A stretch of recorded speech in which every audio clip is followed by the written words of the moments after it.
بسم اللہ الرحمن الرحیم۔ السلام علیکم۔ ڈیلی پبلک لیکس میں آپ کو خوش آمدید کہتے ہیں۔ امید کرتے ہیں کہ آپ خیریت سے ہوں گے۔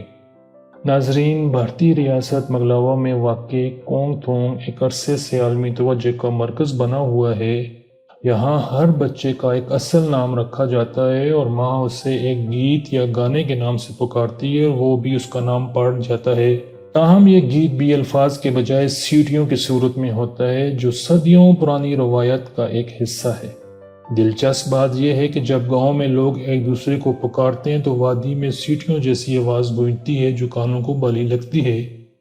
مزید ڈسکس کرنے سے پہلے اس ویڈیو کو لائک کریں، ڈیلی پبلک لیکس کو سبسکرائب کریں اور بیل آئیکن پر ضرور کلک کریں۔ ناظرین، اپنی مہمان نوازی، خوبصورتی، قدرتی مناظر کی وجہ سے اقوام متحدہ نے بھی اس گاؤں کو بہترین سیاحتی مقام قرار دیا ہے۔ کونگ تھونگ کی کل آبادی 650 سے زائد ہے۔ یہاں لوگوں کا ایک باضابطہ اور آفیشیل نام ہے تو دوسری جانب گنگناٹ پر مبنی ایک اور نام بھی موجود ہے۔ جب کوئی بچہ اس دنیا میں آنکھ کھولتا ہے تو ماں سے کہا جاتا ہے کہ جو بھی گانا اس کے دل میں آ رہا ہے وہ گنگنائے۔ اس طرح وہ نغمہ بچے کا نام بھی ہو جاتا ہے۔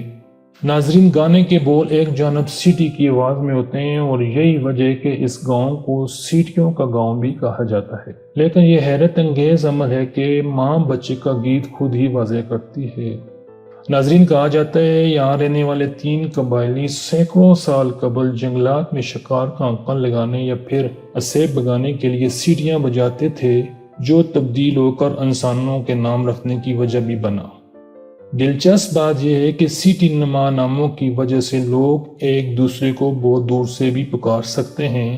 گیت والے ایک نام 10 سے 20 سیکنڈ تک طویل ہو سکتا ہے۔